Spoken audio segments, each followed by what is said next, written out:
Welcome back to the next video where we're going to take a look at another approach to analyzing the relationship of mound production from one part of the year to the next. In the last one, we basically looked at how mounds accumulate over different periods of time. In this one, we'll take a slightly different approach, which requires us to look at a bivariate analysis based on Ripley's L.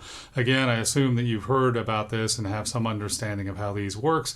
What we do is we take mounds produced during a particular week and then compare them to mounds produced during a second week, but with a gap between weeks that change depending upon which analysis we're doing.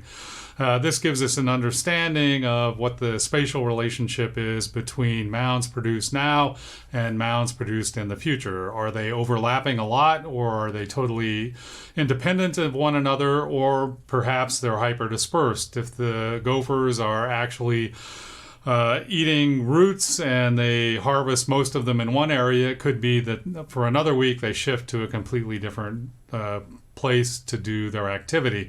This would be interesting to know to understand how the animals are interacting with the plant community. So to take a look at this, we can start with the map that we had before of the four different accumulations. We're not going to look at it in this accumulative fashion, but we're going to shift the way we view this. And so to illustrate how we go about this, I'm just going to show 1 week and then a week later to give you an idea of how we would compare mounds produced during 1 week with mounds produced the following week. And so in doing this, what we do is we categorize the mounds as two different classes of points. So here we have all the mounds produced during week 1. This is a map of all the mounds produced over a 2-week period, but now we have black dots, which are the same as the mounds produced during week 1, and the red dots are all the new mounds produced during that second week. So what we're going to do is do an analysis where we look at the spatial relationship between the mounds produced during the first week and the mounds produced during the second week are the second object that we look at the pattern around that first pattern. We can do this in various ways. This is showing contiguous weeks, but we could also just take the mounds produced during week 1 and identify all the mounds produced during this fourth week, dropping out all of those produced in week 3 and week 2, and compare where the mounds were during this week with the pattern around them based on the mounds produced during that fourth week. And so this is the approach we took to an analysis to try and understand how pattern activity changed between weeks. So what we see here is an L analysis that is similar to the one we saw before when we looked at the average mound production during 1 week periods. You'll note that there are no error bars in this plot because at the time we really didn't know how to do this given how we were analyzing the data. So we're just going to look at the overall pattern. It's hard to place statistical significance on it, but it still is quite instructive. And so if we take all the mounds produced during the same week, what we're doing is a bivariate analysis where we compare those mounds with themselves, which is really essentially the same thing as the univariate analysis we discussed in the last video. What changes is when we look at those mounds separated by 1 week apart. And so what we see is the pattern here is the L analysis for mounds produced 1 week compared to mounds produced 1 week later. And so we did this for all 1 week displacements and took the average.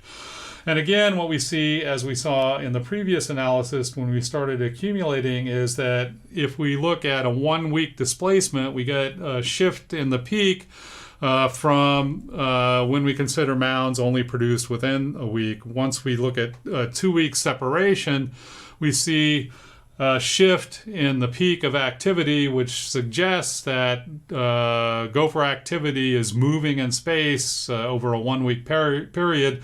It's concentrated in a 5-meter area during 1 week, and then when we look at 2 weeks, we see that they're active over maybe 8 meters instead of just 5 meters. So they're moving out in terms of where they're producing disturbances on average. Now, we did this analysis for 2-week separation, 3-week separation, et cetera, that gets really messy. And the interesting thing, however, is that when we compare those to when we look at mounds produced during the first week of April in 94 and the first week of April in, say, 95, that's a 1-year separation. When we look at just at that 1-year separation, we can see there's still clustering in this 20-meter region, but it's weakened greatly. And this means that if we know where gophers were active during the first week of April this year, we have virtually no information about where they are going to be active during the first week of April the next year. It could be anywhere within this 20-meter area where we have overall clustering in territories. Even if we only do a 2-week displacement, the curve ends up being somewhere in there. And as we continue on with greater separation, it looks like that. So it looks like there's some contiguity with activity from 1 week to the next week. But after that 1 week separation, once you go out to 2 weeks apart, 3 weeks apart, there's very little relationship in terms of where the activity occurs. And so this is quite instructive in terms of interpreting how this overall pattern works. From the 3 general analysis that we've presented, we can now draw an interesting picture of how the pattern of disturbance develops in these systems. So if we go back to our rate map and we have depictions of the 2 more nuanced analyses here, we can start building a picture of how the system really operates over time. So first of all, we have the 20-meter territories, which we can even get under the pooled analysis over a 2-year period, an indication of that. Within that, we see that the weekly activity is concentrated in 5-meter areas, which are depicted by the white circles in here.